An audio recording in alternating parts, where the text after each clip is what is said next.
Hello, everyone, and welcome to Slash Film Daily for October 26, 2017. Today in the news, we're going to be talking about American Vandal Season 2, Justice League box office tracking, more Veronica Mars, Stranger Things after show that isn't an after show, a Bad Boys TV spinoff, and returning members for the family for Fast and the Furious 9.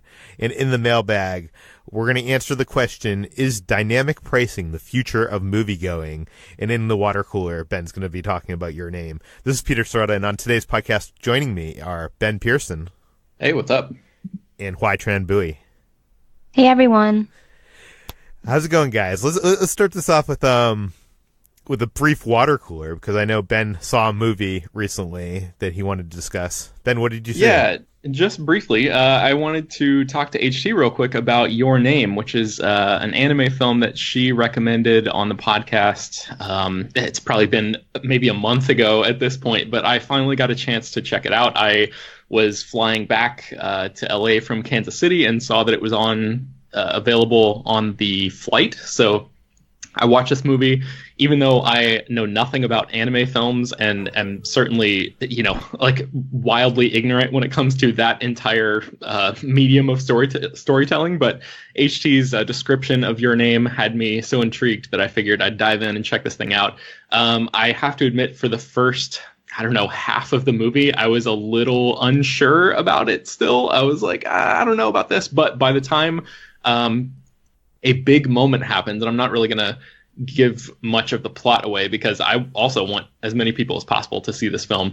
By the time a big moment happens, maybe halfway through, maybe a little bit more than that, I was like completely emotionally hooked and invested in a way that I did not foresee with these characters. And I ended up crying at the end of the movie. I was like so moved that this film, it really took me by surprise. So I just wanted to say a quick thanks to HT for recommending Your Name and sort of try to pass that, pay it forward and pass that along to anybody who is listening, who is interested in and maybe even not interested in checking it out. I would highly recommend it. I'm so happy you liked it. Yeah, I don't think that Your Name, I think Your Name is a very easy movie to go into if you are not familiar with anime. So it doesn't really abide by a lot of the sort of landmarks of anime that kind of put people off of it. So I'm so happy you liked it, Ben. Yeah, it was really cool. And I still have, I'm a bad host. I still have not seen this.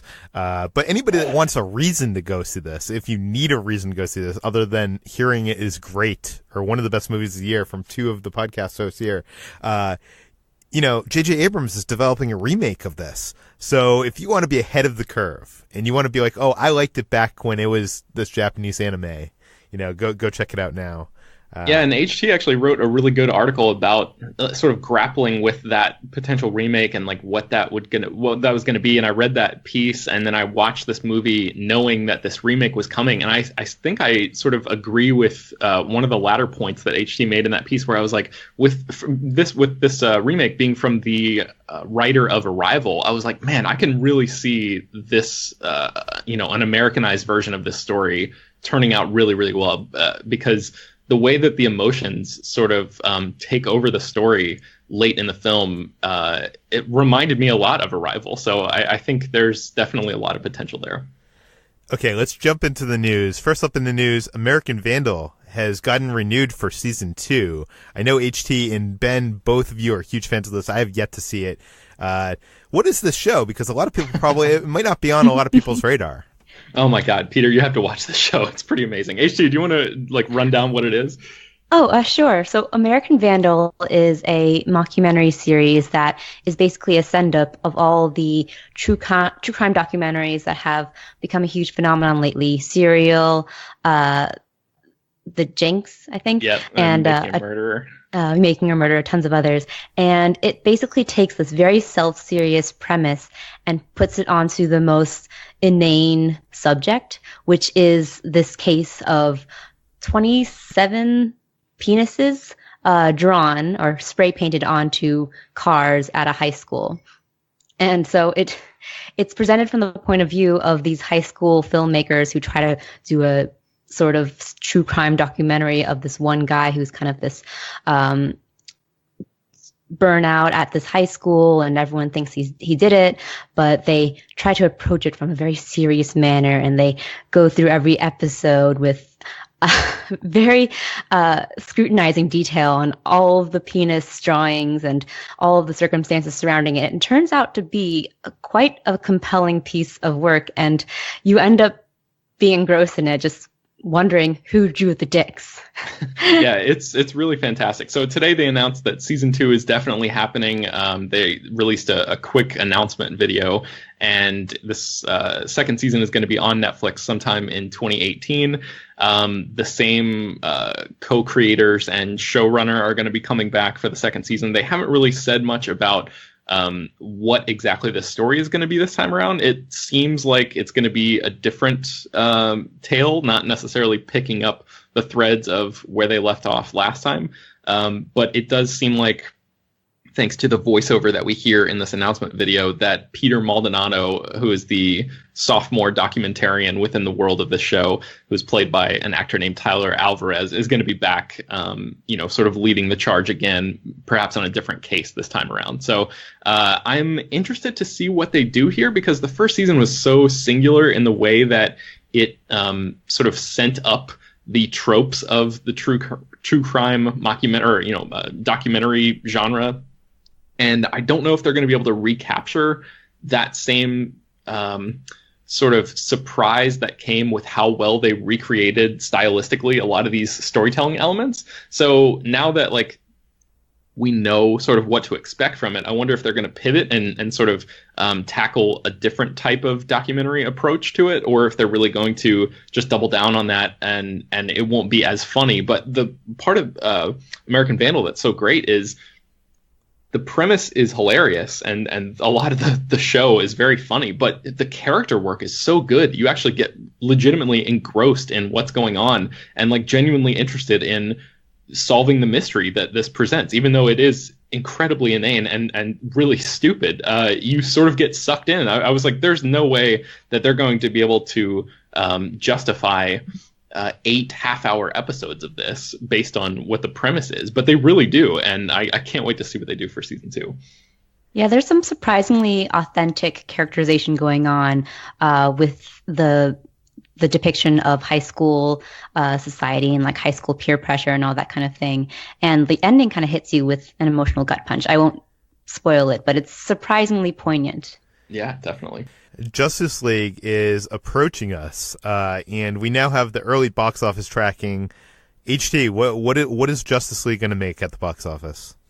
So the industry estimates for the Justice League box office tracking shows that it will have an opening of 110 to 120 million in U.S. and Canadian theaters. So these estimates don't come from Warner Brothers, but from industry insiders, and they're partially based on the ticket sales for Justice League, which just went on sale last night, Wednesday night. So this will put it on sort of the lower end of the opening weekend spectrum for some of the DC films. It's higher than what Wonder Woman made at its opening, but of course Wonder Woman went on to become the highest grossing DC film at the end of the summer. So it's not an indicator of how successful this movie will be. It does pit it against Thor Ragnarok, which also comes out in November. So both of them will be kind of battling it out for which movie can rule the roost in the November season. So, yeah. Now, 120 sounds short of what I would think a Justice League movie could make. I mean, could they be that off? I mean, they were off with Wonder Woman a huge bit, right? The tracking for that was, half of what it was or something? It was. Yeah, I wonder if it's because of all the news of the embattled production that's been going on throughout the making of Justice League that has this on the lower end. Batman v Superman made an opening weekend gross of 166 million and that's the highest amount. So it's possible with even more characters in this ensemble movie could make around that amount as well. So who knows? I feel like it has been hindered by a lot of the news that has kind of swirled around it. But we haven't seen early reviews yet. That might have an impact on early projections. So we'll see. Yeah, I think Yeah, and this could be a case of them under promising and over delivering, like not wanting to look foolish by saying, oh yeah, we're going to make the same as Batman versus Superman, but then ultimately, of course, being happy when, if that does happen. So it could be just, people trying to cover their asses, basically. Yeah. For sure. Next up in the news, Kristen Bell is saying that Veronica Mars is going to happen. More Veronica Mars is going to happen. She said this during a phone call during an event that The Verge was at, and basically she says that she's had talks with series creator Rob Thomas, and they email every couple months about it. And quote, personally, I think Rob probably agrees, is A, we'll never make the fans pay for it again, and B, the format works better as an episodic TV series. Now, that said, she also had a quote saying basically that if I have to do it as Murder, She Wrote at 80, we're going to do it. It's going to happen. So it sounds like it's going to happen, but this isn't, it's not going to happen tomorrow. It's not in the works right now. As a Veronica Mars fan, I was kind of disappointed. I was very disappointed by the movie that came out. And I really think that show ended when it needed to end as much as I wanted more of it. HT, what are your thoughts?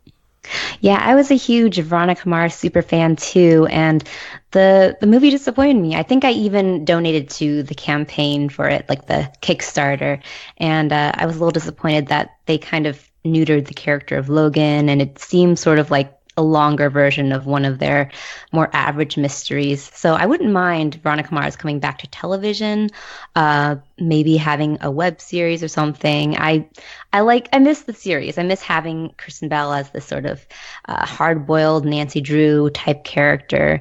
And she was really a very unique female character that we don't see a lot recently, although we see some of it in Riverdale.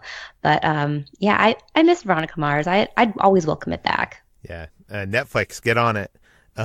Next up in the news, speaking of Netflix, they have announced a Stranger Things after show that is not really an after show.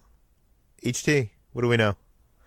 Yeah, so Netflix is launching Beyond Stranger Things, which is a 7-episode after-show program hosted by superfan Jim Rash, who you may know as the Dean in Community or as the Oscar-winning screenwriter of The Descendants. So he will be hosting this program, which will supposedly automatically play after you watch the final episode of season 2. And it comes with a cautionary warning to viewers to not watch it before you've finished season 2, because it has spoilers within the after show, which is a little bit odd because you always think of an after show as happening immediately after the episode in question, in which you can discuss what happened in the events there, talk to the directors, talk to the actors who were participated in that episode. But here it's just like a 7-episode long like special feature for the 9-hour movie that is Stranger Things 2. Now, do you either of you watch after shows? I watch them for I think Breaking Bad and Better Call Saul has an after show I watch, and I really like them. And Chris Hardwick seems to host all of them that are good, all the good ones. I tried watching that Star Trek after show, and it was anyways, I just can't imagine sitting down and watching 7 episodes of an after show, because the whole point of the after show, by the time I've seen a whole season of, by the time I've binge watched a whole season of Stranger Things, and I'm having conversations about it, people are mentioning things that happened in the first and second episode, which I don't even recall because I have a bad memory. So I'm not sure an after show will work for me. Part of the after show is kind of analyzing those moments after, as they happen, and kind of, building towards where things are going. What do you guys think? Yeah, I'm right there with you. Jim Rash is really great. Just as a writer and an actor, he's a fun presence. He actually hosted a talk show called The Writer's Room a couple years ago. I think it went for 2 seasons in 2013 and 2014, where he sat down with people like Vince Gilligan and the creators of Breaking Bad, and then the guys who run Game of Thrones and American Horror Story and Parks and Rec and a bunch of shows like that. Was this the one on Nerdist?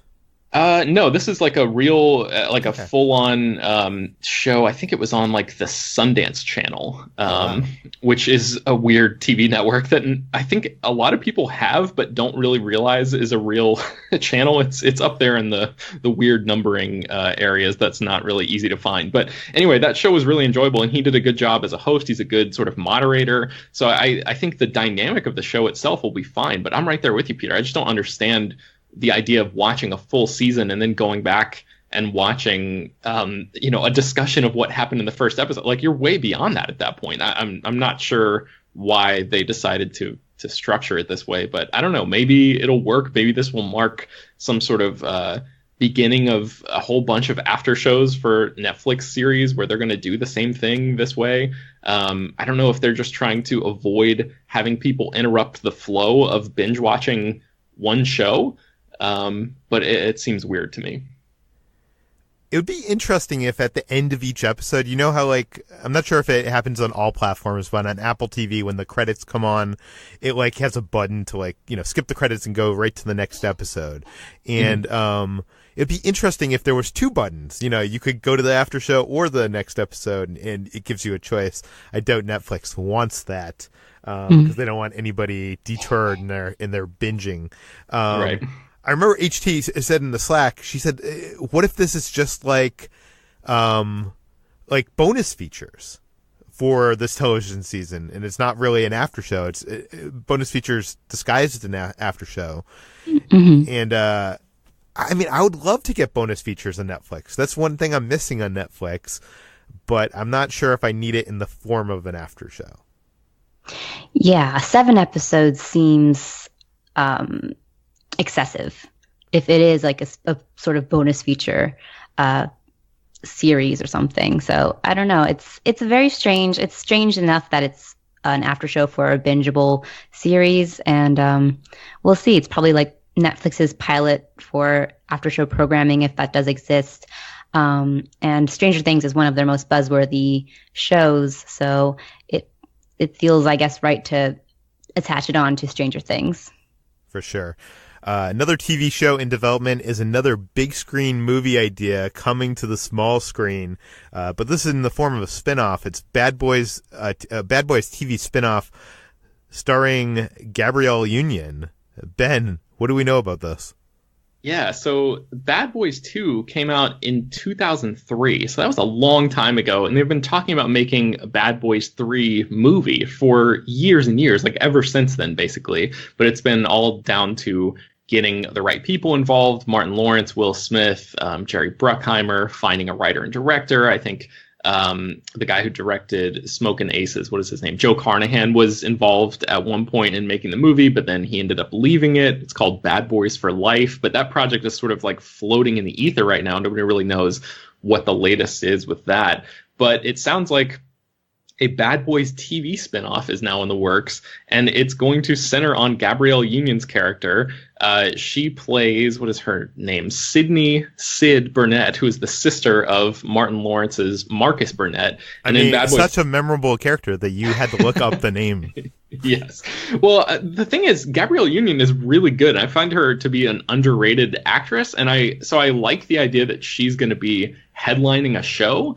I just am not convinced that a Bad Boys spinoff where she is reprising her role as a DEA agent is the best thing, and especially because it's coming from Brandon Margolis and Brandon Saunier, who are the writers behind The Blacklist, and I'm just not crazy about that show.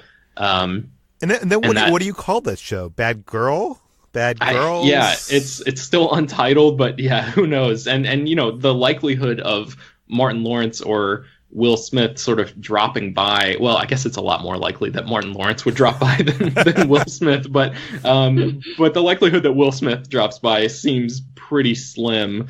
I mean, obviously he got his start in TV, but it seems like he's pretty busy these days. So I'm just not completely sold on this. But again, I love Gabrielle Union. I feel like she deserves a shot. I just wish it was for something that I was more personally excited about.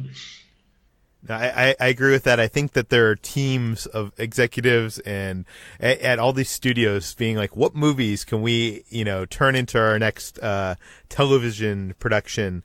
And they're searching their archives. And it's weird here because I can definitely see a Bad Boys television show, but I'm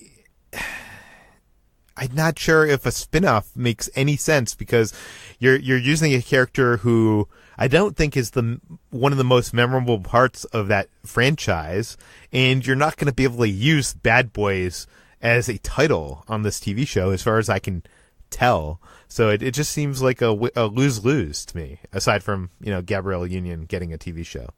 Yeah, it's a weird one. Also in the news, Fast and the Furious 9 has some returning family members. HT, what do we know? So Fast and Furious 9 will see a family reunion, you might say. The director for Fast and Furious 9 has been sort of unofficially announced by star Vin Diesel, who started streaming a Facebook Live on the set of Fast and Furious 9. And he revealed that the director will be Justin Lin, who directed Fast and Furious 3 through 7. He's the one who sort of revitalized the franchise after it was getting a little sluggish after the second movie, and he kind of transformed it into this high-stakes heist franchise. And he left after Furious 7, after which James Wan directed Fate of the Furious. No. Sorry. James Wan was Furious 7, I think, right? James Wan was Furious 7. Sorry. The freaking naming conventions of this series are just so ridiculous. Okay.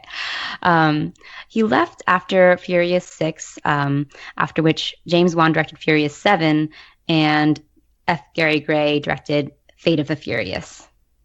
And another returning member, which Vin Diesel also announced during his very interesting Facebook Live, is Jordana Brewster, who played Mia Toretto in the series. She first appeared in the first movie and appeared in every film until Furious 7, after which she left with Paul Walker's character. Both of their characters were written off after Paul Walker passed away. So it's going to be a return to sort of getting the old gang back together again. And Vin Diesel seems very excited.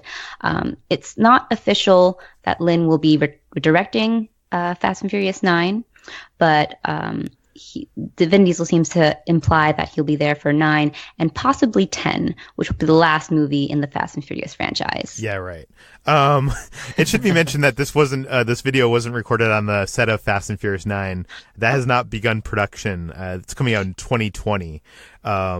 But I think if Lin is back, I don't see any reason for Jordana Brewster's character to be back, but whatever. If Lin is back, he has done some of the best installments of the series. Ben, I know you're a big fan. What do you think of this? Yeah, this is like a best case scenario for me. This is what I've been wanting from the start. As soon as he left the franchise, I've been wanting him to come back to sort of close it out. And I think Peter, you expressed some doubt that Fast 10 will be the final entry, but I think that's going to be the final entry with this cast as we know it. They very well could go on and do sequels to the spin-offs and all that kind of stuff, but I think 10 is sort of intended to be you don't think 10 years down the line, when Vin Diesel is not getting any Riddick movies being made, that he's not going to go back to Universal and be like, look, this franchise that we can make tons of money off of, let's do a reunion. It'll be Fast and the Furious 11, the family reunites or something.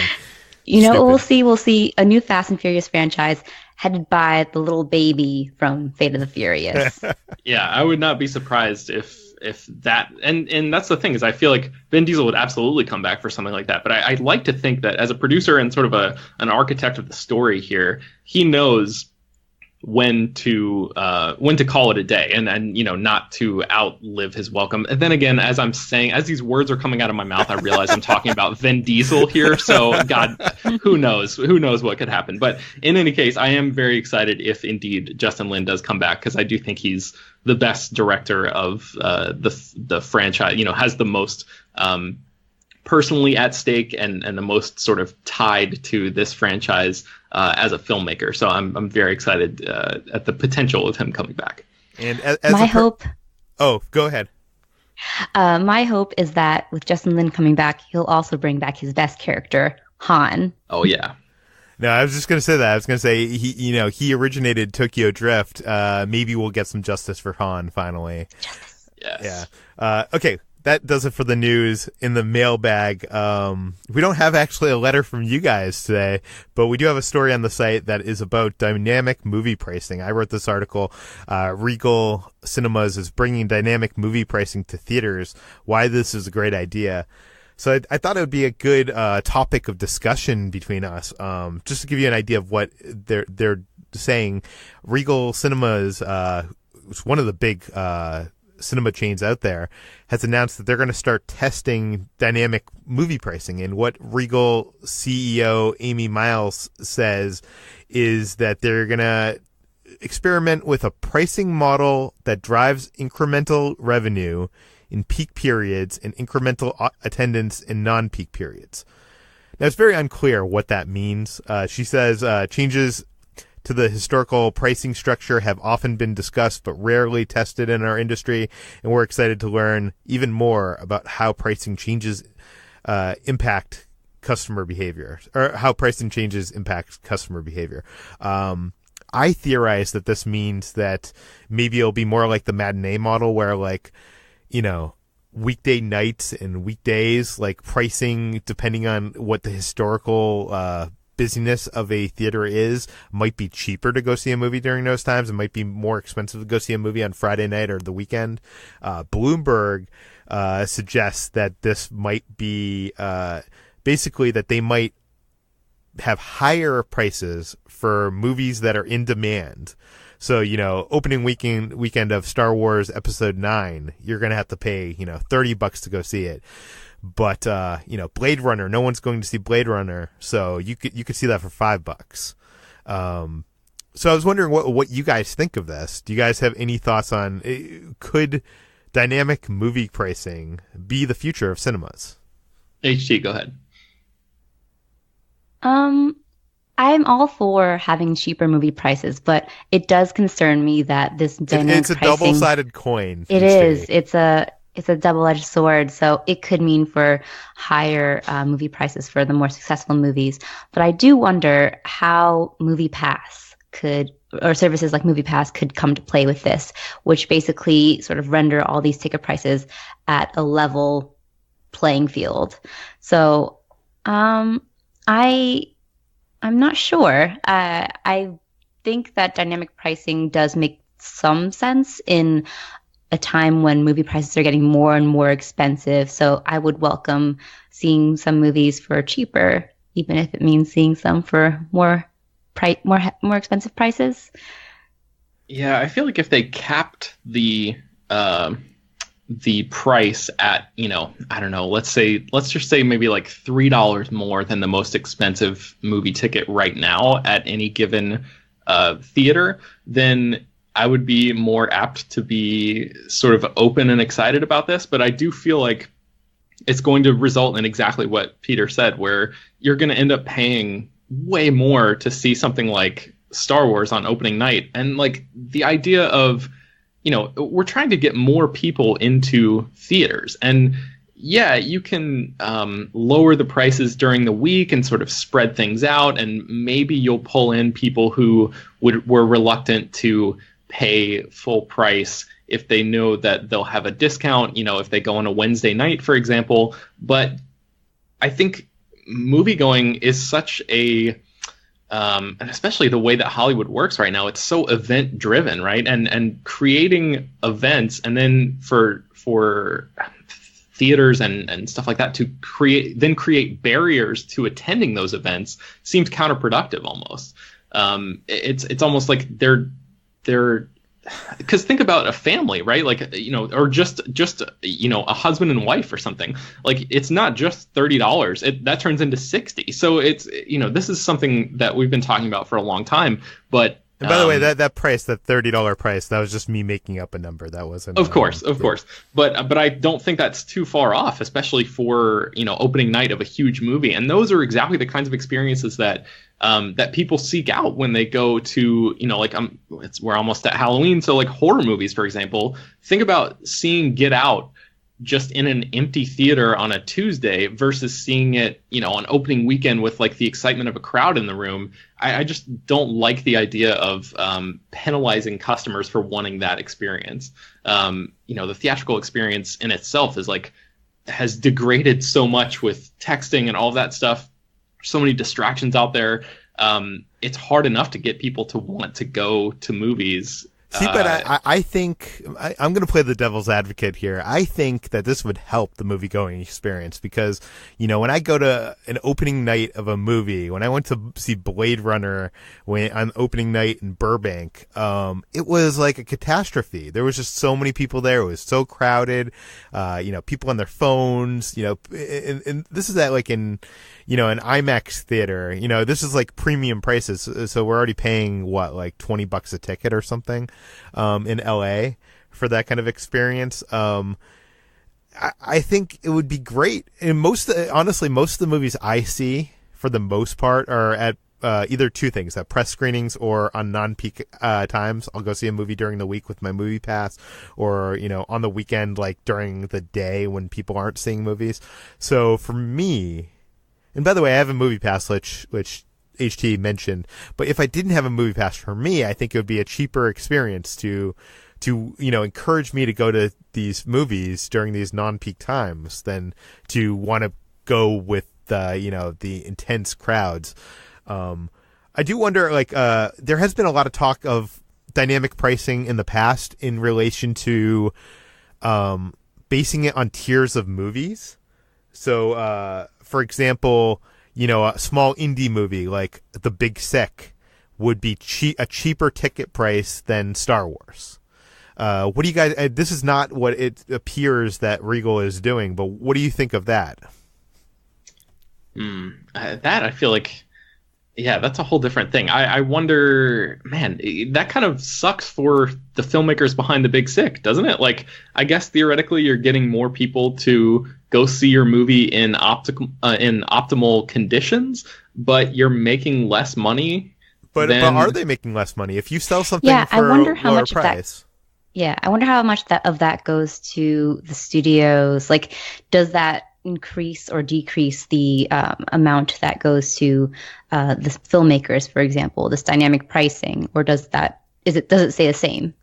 Yeah, that we don't know. I don't know how this whole thing would work, or how. I'm assuming if a cinema chain is testing with this, that they are not, that they don't have the studios on board, so they're taking less from their cut, hoping to make money in concessions and stuff.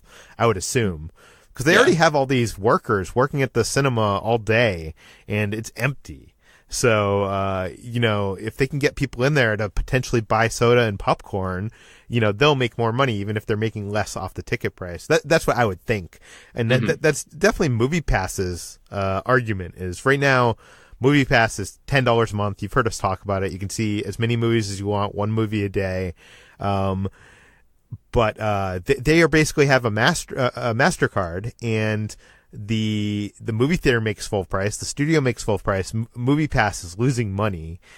Supposedly they're selling customer data and stuff like that, but all the analysts think that they're not making money off this, and these movie theater chains like AMC think that it's only a matter of time before MoviePass goes out of business, and then they're worried that moviegoers will have devalued the cinema experience because they've been paying $1 to see, as many movies as they want a month.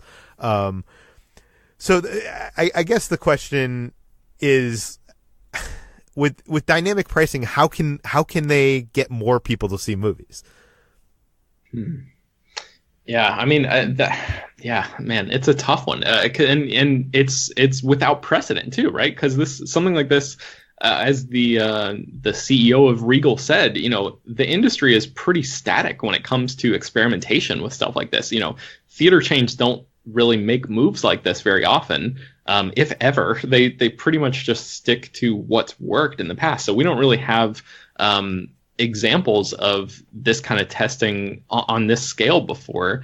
So it's tough to say like, oh yeah, this has worked in the past, because I don't even think they've really tried anything like this before. And it should be said, Slash Film managing editor Jacob Hall was so against the idea of movies having tiers of pricing, because he thinks if you did that, then then the society at large would look down upon a film like The Big Sick. It is a lesser than movie than Star Wars. But I think honestly, the general public at large already has that kind of tiers in their head. When you rent a movie on iTunes or buy a movie digitally, you're paying much less for a lower budget independent movie than you are paying for a top tier Disney film. So I think there's already kind of those tiers. It's just and we're already paying them at home. It's just interesting because when you go to the movie theater, it's still kind of a physical experience in the fact that the movie theater has to dedicate that screen for that movie for that 2 hours.